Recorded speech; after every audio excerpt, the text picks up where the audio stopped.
Bienvenido, bienvenida a este episodio diferente en donde vamos a continuar reflexionando sobre el libro Los Cuatro Acuerdos del autor Miguel Ruiz. Vamos por el tercero, nos toca hoy el tercero. No hagas suposiciones.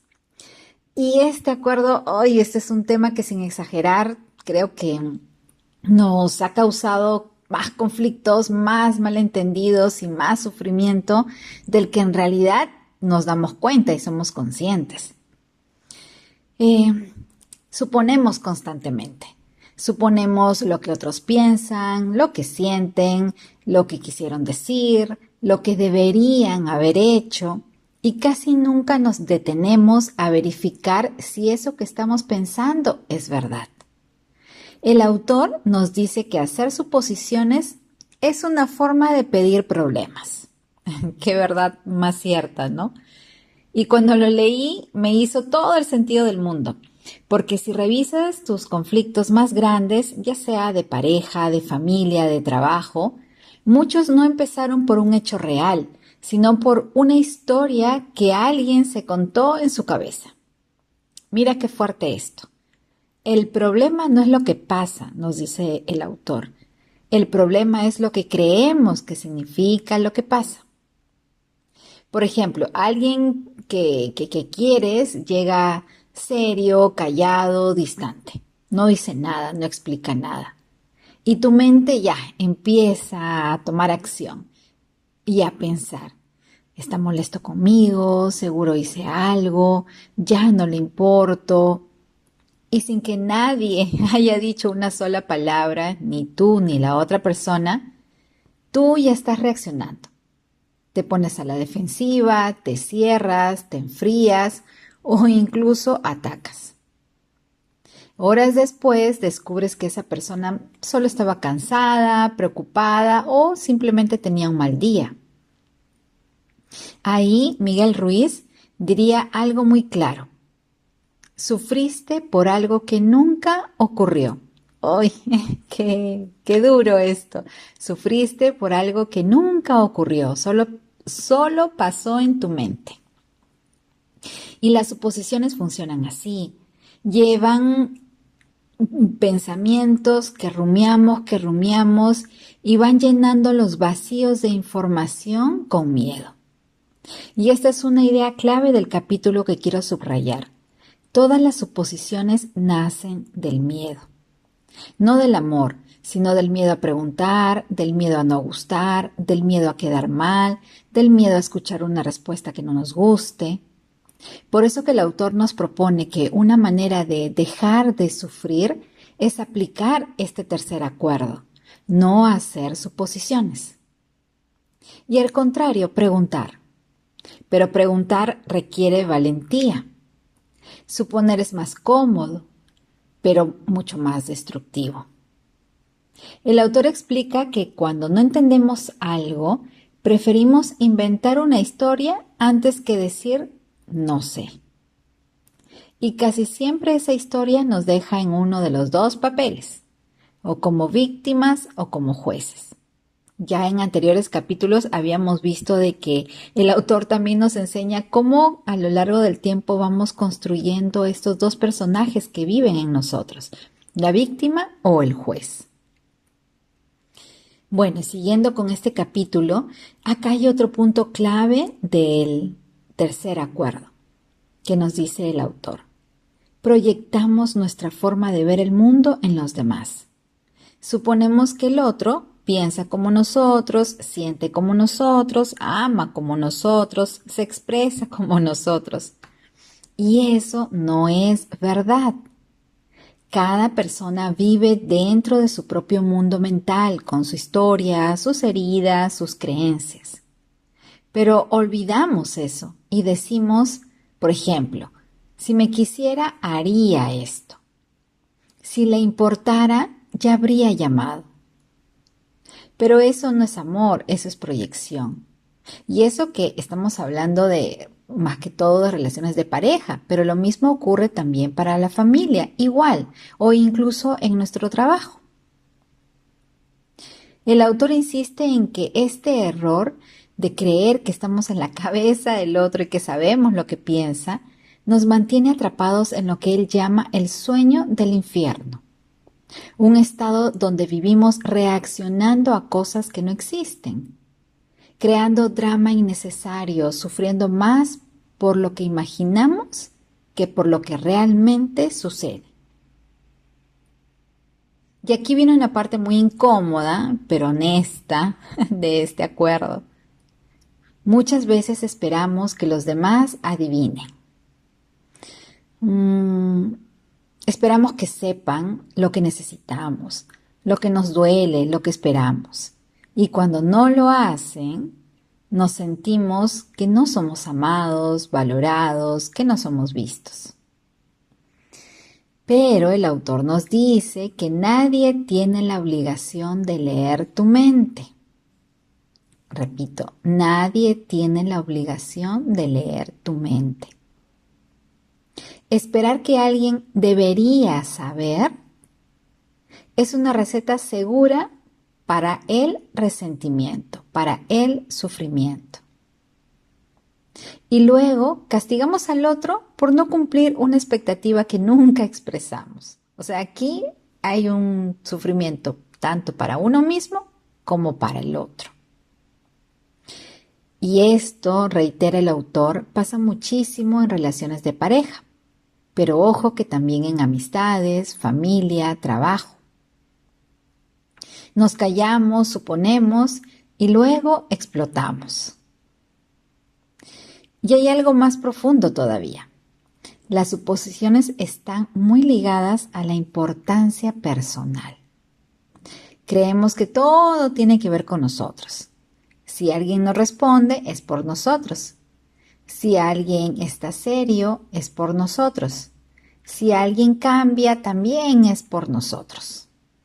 Entonces, qué duro saber que en realidad a veces pensamos que todo gira en relación a nosotros.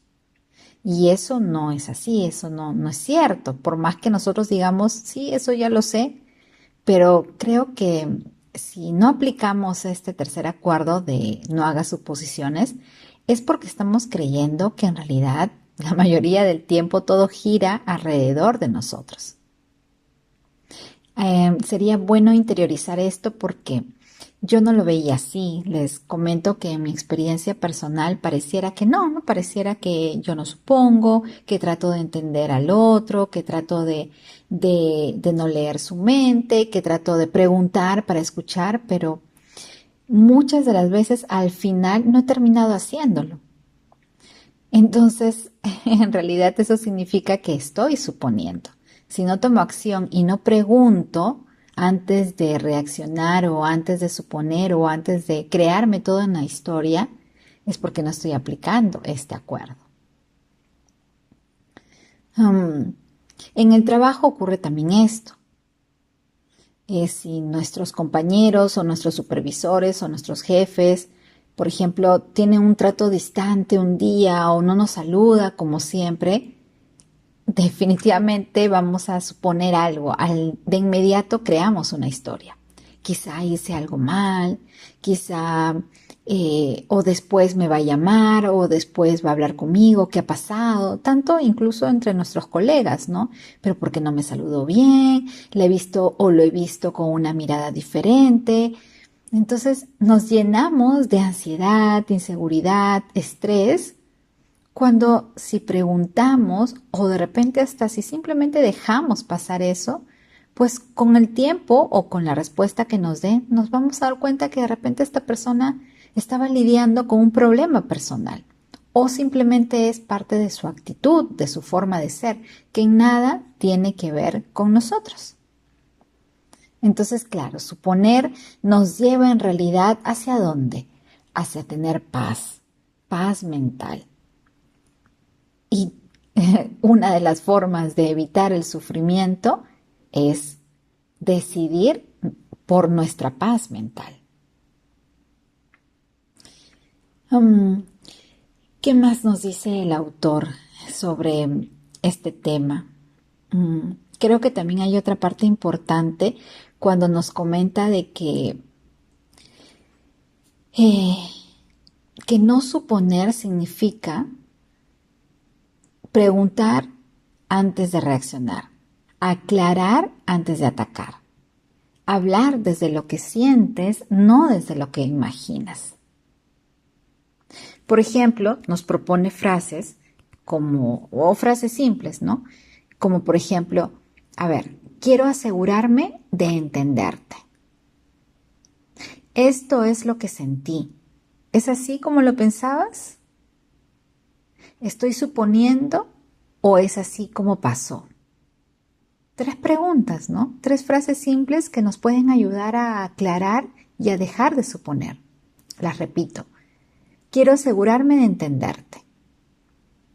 Esto es lo que sentí. ¿Es así como lo pensabas? Y por último, ¿estoy suponiendo o es así como pasó? El autor nos comenta que la comunicación clara es un acto de amor. Amor hacia el otro, pero también hacia nosotros mismos. Porque cada suposición no aclarada, como ya lo hemos visto, es una carga emocional que tú mismo eliges llevar. Esa es verdad, porque nosotros nos quedamos con nuestra propia historia, con esa carga y no la podemos soltar porque no tenemos la valentía de realmente escuchar lo que ha ocurrido, lo que ha pasado, sea o no incómoda la respuesta, ¿no? Practicar este tercer acuerdo, no hagas suposiciones, no significa que nunca te vas a equivocar. Significa que eliges la verdad antes que el drama. Significa que prefieres una conversación incómoda a una historia falsa en tu cabeza. Es más, hay una partecita, la voy a ubicar acá en el libro, que el autor nos dice cómo nos da un ejemplo, ¿no? Sobre todo en una relación de pareja, ¿no? Nos dice así, un ejemplo. Andas por el paseo y ves a una persona que te gusta. Se vuelve hacia ti, te sonríe y después se aleja. Solo con esta experiencia puedes hacer muchas suposiciones. Con ellas es posible crear toda una fantasía. Y tú verdaderamente quieres crearte la fantasía y convertirla en realidad. Empiezas a crear un sueño completo a partir de tus suposiciones. Y puede que te lo creas. Realmente le gusto mucho. A partir de esto, en tu mente empieza una relación entera. Quizá en tu mundo de fantasía hasta llegues a casarte con esa persona. Pero la fantasía está en tu mente, en tu sueño personal. Entonces el autor cierra este ejemplo diciéndonos, hacer suposiciones en nuestras relaciones significa buscarse problemas. Porque suponemos que nuestra pareja sabe lo que pensamos y que no es necesario que le digamos lo que queremos. Suponemos que hará lo que queremos porque nos conoce bien. Si no hace lo que creemos que debería hacer, nos sentimos heridos. Otro ejemplo que nos propone el autor y que les voy a leer. Decides casarte y supones que tu pareja ve el matrimonio de la misma manera que tú. Después, al vivir juntos, descubres que no es así. Esto crea muchos conflictos. Sin embargo, no intentas clarificar tus sentimientos sobre el matrimonio. El marido regresa a casa del trabajo, la mujer está furiosa y el marido no sabe por qué. Quizás sea porque la mujer hizo una suposición. No le dice a su marido lo que quiere, porque supone que él la conoce tan bien que ya lo sabe, como si pudiese leer su mente. Se disgusta porque él no satisface sus expectativas. Hacer suposiciones en las relaciones conduce a muchas disputas, dificultades y malentendidos con las personas que supuestamente amamos. En cualquier tipo de relación podemos suponer que los demás saben lo que pensamos y que no es necesario que digamos lo que queremos. El funcionamiento de la mente humana es muy interesante. Necesitamos justificarlo, explicarlo y comprenderlo todo para sentirnos seguros. Esta es la razón por la cual hacemos suposiciones. Qué interesante lo que nos dice el autor, ¿no? Sobre todo los ejemplos que seguro algunos se ha identificado con ello, ¿no? Y finalmente esta última frase, ¿no? Que nos dice que el funcionamiento de la mente es muy interesante porque necesitamos justificar todo, explicar todo, comprender todo para sentirnos seguros. Para cerrar este episodio y este capítulo, creo que podemos dejarnos una pregunta, ¿no? ¿Cuántas de nuestras preocupaciones actuales son hechos comprobados, verificados, aclarados? ¿Y cuántos son solo suposiciones que nunca hemos verificado o que no nos atrevemos a preguntar para aclarar, para verificar? Creo que estas preguntas pueden marcar alguna pauta en cómo manejamos nuestro día a día de tranquilidad, de serenidad, de paz o de caos, frustración, conflicto, ansiedad incluso. Vamos a marcar la pauta con esta pregunta. A ver, ¿cuántas de mis preocupaciones actuales son de mi cabeza, de las historias que yo me he contado o de lo que yo realmente estoy experimentando de manera objetiva? O de lo que realmente yo he verificado, he comprobado y he aclarado. ¿Cuánto de eso? Seguramente nos quedaríamos con muy poquito. Entonces nuestra carga se aligera. Nos sentimos menos pesados, menos ansiosos, menos estresados, menos preocupados, porque nos hemos quedado con lo que realmente está ocurriendo y con lo que realmente hemos verificado, no con las historias que nos contamos en nuestra mente. Espero que este capítulo les haya servido y para la próxima continuamos con el último capítulo, con la parte final del libro. Nos vemos hasta entonces. Gracias.